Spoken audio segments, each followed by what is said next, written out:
Welcome to the Project Management Operating Room. Today we are doing a case file episode focusing on a case from our last podcast that was really interesting and wanted to dig a bit deeper on it. Let's get right into that case. So I will read it to you. This came from the Project Management subreddit on Reddit. Running what amounts to an IT infrastructure upgrade, very simple solution. New VMs, new hardware, clustered instance, and a pre-prod instance. Nothing surprising, but the application sitting in the environment is unknown, and application deployment rollout strategies are not in my wheelhouse. Anyway, engage the in-house test lead, discuss the project objectives with the application SMEs, and it was agreed the apps guys would run and manage all testing, as they were more knowledgeable and a test has no resources. 6 months later, the test lead is now singing another tune, saying the project dropped the ball. Additionally, the app SMEs who guaranteed they could do the testing and provide test cases can't even provide acceptance criteria. When I asked for an example, I was told, quote, all dashboards work, unquote. I said no, they need to list the dashboard and specify in a measurable way what pass fail look like. They were confused.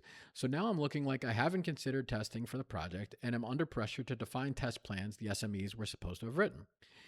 SMEs seem to be unwilling to accept accountability and want to defer everything to vendors and rely on them for everything from build to deployment to UAT. But that screams of the vendor, quote, checking their own homework, end quote, to me.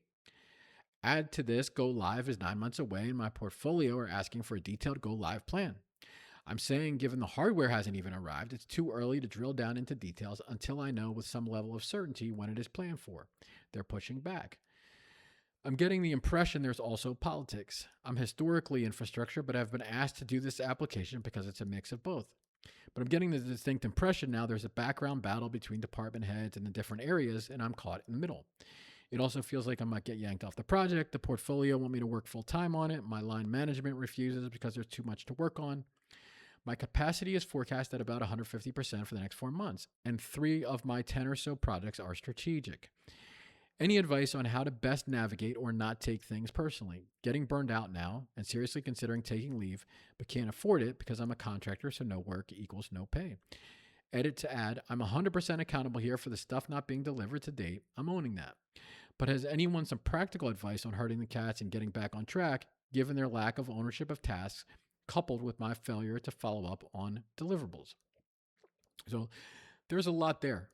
So first off, I give this person credit. Obviously, there were some missteps, but they're looking for help. They're trying to get this thing back on track. So give them credit despite some of those major missteps. So let's try and break this down into problems because obviously there's a lot in that statement.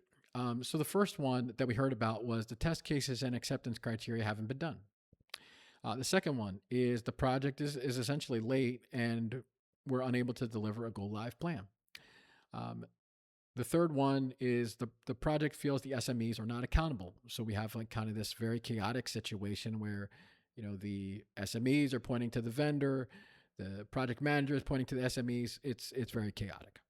The fourth one is the PM feels he may get pulled from the project. So let's take a look at what the root causes of these problems are. So the first one, test cases and acceptance criteria are incomplete.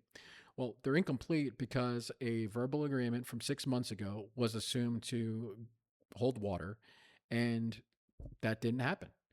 It wasn't documented. It wasn't confirmed in writing via email, and it wasn't surfaced to the team. And because of that, the person came back 6 months later and through probably a very honest reason that they forgot the conversation said, oh no, I never committed to anything like that. And so now here we are 6 months later. We have leadership saying what's going on. We have the team saying the vendor should do it. And it's all because we didn't document what happened 6 months ago. And everything else that we're going to talk about is a snowball effect because of this massive misstep that was made. And again, give the person credit for taking some responsibility for it, but it can't happen. This entire project is in chaos because of that one mistake.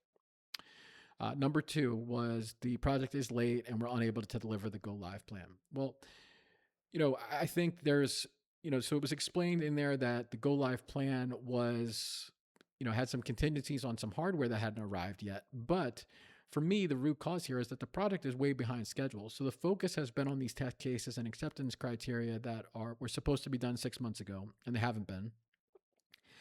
And because of that, there hasn't been really enough time to even work on a go live plan.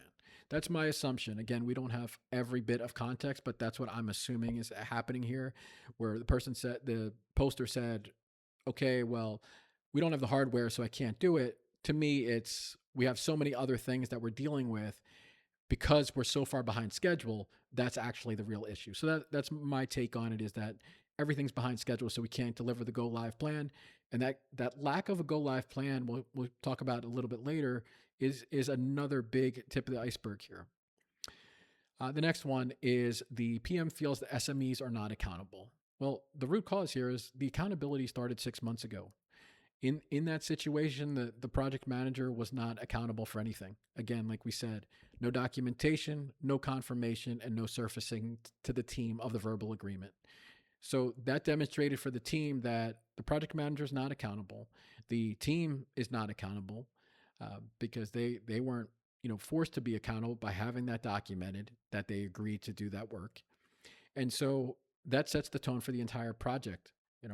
As a leader, you're setting the tone by not documenting things and missing things. And so that's all this chaos about, well, the vendor's not doing their part, the team's not doing their part. Well, nobody is doing their part. And that is where everything started 6 months ago. And that leads into the fourth point, which is the project manager feels he may get pulled from the project. And the root cause here for me is that the project trust has eroded. We heard about political issues, and to me, I don't see any of that. Again, we don't have all the context, so it could very well be the case. But for me, when I look at everything that was written before that, what I see is the whole project is basically, if you're looking at it as a leader, right, you're asking for a go live plan, and the go live plan we were told, hey, we can't produce that. We don't need to produce it yet.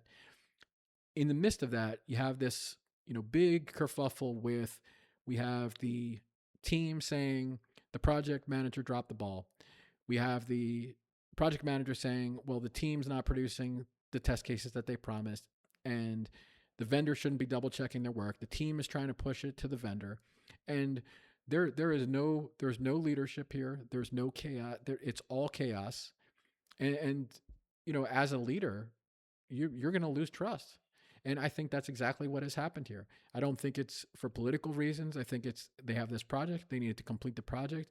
And the project manager, in the 6 months in which this project has been active, has not demonstrated the ability to lead the project to a successful completion. And that's why they're considering pulling them from the project. So that's what I see there. So again, these are the problems, but rehashing the problems isn't going to help, right? So now how do we fix this right now? So the first one for me is getting on the same page with the team. And I think that starts with basically a mea culpa, saying, okay, I'm sorry that I messed up 6 months ago. It's 100% on me. And that's it.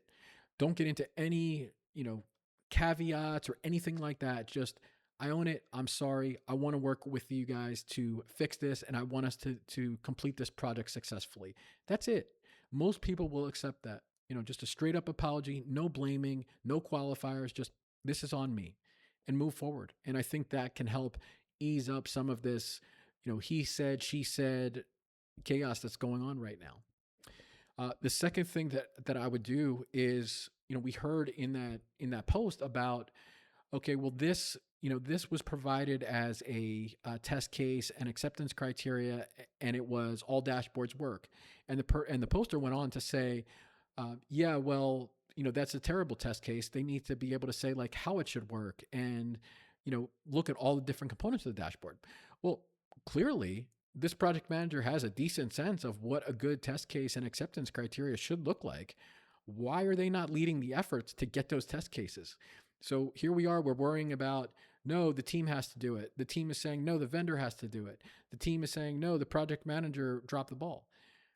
That's just a complete waste of time. This project manager clearly has some sense of test cases and acceptance criteria. Get the team in the room and guide them through the test case and acceptance criteria process and get it done.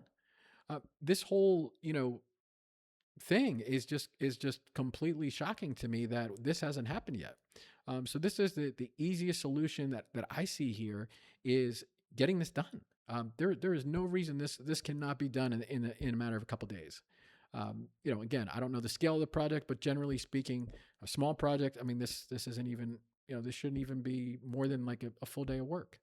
Larger project, obviously, it's going to be a lot more involved, but we don't know the exact scale. But nevertheless, I mean, this needs to get done.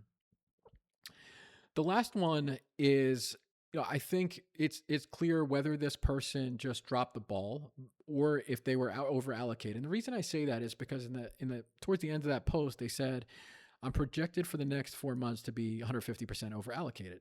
Well, projecting to me doesn't mean that was the reason 6 months ago. Maybe it was. If it was the reason, then this person needs to go to their management and say, "Hey, I'm not going to be able to do the level of work that I want to do at this level of allocation." And that is just perfectly demonstrated by what's happening in this project. So I think a conversation needs to happen, and this person, should really put the team first. And the first thing that happens here is the team is not being served by this person being over allocated. This project is not being served by it, and the company is not being served by it. So this is a very clear one to me, and I think it needs to obviously need to get some help for this project manager, and the project manager needs to try to tighten up their process as well. So to kind of cap things off here, again, I don't want to pile on this person. Again, they deserve credit for taking accountability. They deserve credit for saying, "Hey, I want to try to fix this. I understand I messed up." So that all deserves some praise, and I respect that. At the same time, in our roles, whether we're program managers, project managers, leaders, it is absolutely critical that we don't allow loose ends like this to just sit out there for months and months and months. We have to close the loop. That is the job. The job is closing the loop, making sure everyone is clear. So we have to document. We hear, "Oh, Agile, we don't have to document." You have to document decisions. That absolutely should have been in a decision log that, hey, so and so, our app SME lead, test lead, he decided that his team was going to take, or he or she decided that their team was going to take ownership of this task, and that's it. And it was done on this date in this meeting, and get it confirmed in email, get it in the project management software, and get it done. And it's just a absolutely critical part of the job that we have to do as project leaders. So, at the end of the day, mistakes were made. There's all you can really do is learn from, and for me, that's the big learning is we have to be tight. We have to close out all of our loops, and we have to document major decisions that are made. So I hope this was helpful. Hopefully some of this resonated and helped you on your projects, and I hope you have a great day. Thank you.